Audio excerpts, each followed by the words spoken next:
नमस्कार, मैं हूं आपके साथ लकी मौर्य और आप देख रहे हैं टीएफडी इंडिया न्यूज 24। टीएफडी इंडिया न्यूज 24 में आप सभी दर्शकों का स्वागत है। आज बात है बिहार की सियासत में बढ़ती हलचल की।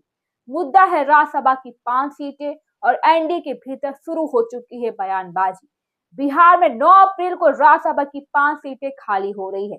चुनाव तय है, लेकिन उससे पहले गठबंधन की राजनीति खुलकर सामने आ गई है।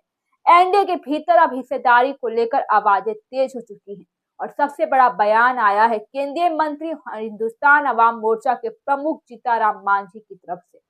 सोमवार 23 फरवरी 2026 को पटना में मीडिया से बातचीत करते हुए जीताराम मांझी ने साफ कहा है, हमने मांग नहीं की है, लेकिन हमें कहा गया था कि आपको 2 लोकसभा और 1 राज्यसभा की सीट दी जाएगी। मुझे नहीं लगता है कि हमारा नेतृत्व अपनी बात से मुकर जाएगा। हम अंतिम दम तक प्रतीक्षा करेंगे और हम मांग नहीं करेंगे, देखते हैं कि वे देते हैं या नहीं। यानी मांझी ने सीधे तौर पर दबाव नहीं बनाया है, लेकिन इशारा साफ है कि वादा याद दिलाया जा रहा है।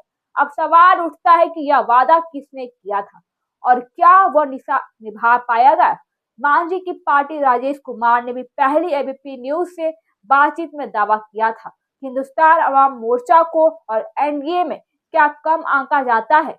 2025 के विधानसभा चुनाव में पार्टी को सिर्फ 6 सीटें ही मिली थी, लेकिन ऐसे में उनका तर्क है कि गठबंधन में सम्मानजनक हिस्सेदारी मिलनी चाहिए और राज्यसभा की 1 सीट उनका अधिकार भी है।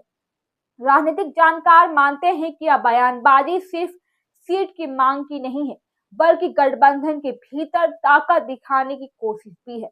बिहार में एनडीए की राजनीति कई छोटे बड़े घटक दल के सहारे चलती भी है और ऐसे में हर दल अपनी प्रासंगिकता बनाए रखना चाहता है। अब गणित समझिए, इन 5 सीटों में से 4 पर एनडीए की जीत लगभग तय मानी जा रही है और असली मुकाबला 1 सीट को लेकर भी है और यही सीट सियासी रस्साकसी का केंद्र भी बन चुका है। इसी बीच में विपक्ष भी सक्रिय है और असदुद्दीन ओवैसी की पार्टी एआईएम ने संकेत दिए हैं कि वो अपना उम्मीदवार उतार सकती है। वहीं हिना साहब का नाम भी चर्चा में है और आरजेडी के विधायक भाई वीरेंद्र ने व्यक्तिगत तौर पर सुझाव दिया है कि एआईएम ने समर्थन दे और हिना साहब को राज्यसभा भेजा जाए। हालांकि आरजेडी की तरफ से आधिकारिक रुख नहीं है, लेकिन बयान ने सियासी अटकलों को और भी हवा दे दी है। अब बात करते हैं एनडीए के अंदर की, जिसमें अगर जीताराम मांझी की पार्टी को सीट मिलती है तो यह संदेश जाएगा कि गठबंधन अपने छोटे छोटे सहयोगों का सम्मान करता है। लेकिन अगर सीट नहीं मिलती है तो क्या इससे नाराजगी बढ़ेगी? क्या 2025 के विधानसभा चुनाव के बाद गठबंधन में समीकरण बदल सकते हैं? मांझी का बयान भले ही संयमित हो, लेकिन राजनीतिक तौर पर यह एक सॉफ्ट प्रेशर पॉलिटिक्स भी है। उन्होंने साफ कहा है कि वे मांग नहीं करेंगे, लेकिन इंतजार जरूर करेंगे। यह लाइन अपने आप में बहुत ही कुछ कहती है और बिहार की राजनीति में जातीय और सामाजिक समीकरण बेहद ही अहम है। जीताराम मांझी और महादलित समुदाय से आते हैं, उनका समर्थन आधार खास मायने रखता है। ऐसे में उनकी पार्टी को नजरअंदाज करना एनडीए के लिए आसान फैसला भी नहीं होगा। दूसरी तरफ बड़ी पार्टियों को भी अपने दावेदारों को संतुष्ट करना भी है। राज्यसभा की सीटें अक्सर संगठन, अनुभव और राजनीतिक संतुलन साधने के लिए इस्तेमाल होती है। तो क्या एनडीए में अपने सहयोगियों के बीच संतुलन बना पाएगा? क्या मांझी को मिलेगा राज्यसभा का टिकट या फिर आखिरी में वक्त में कोई नया नाम सामने आएगा?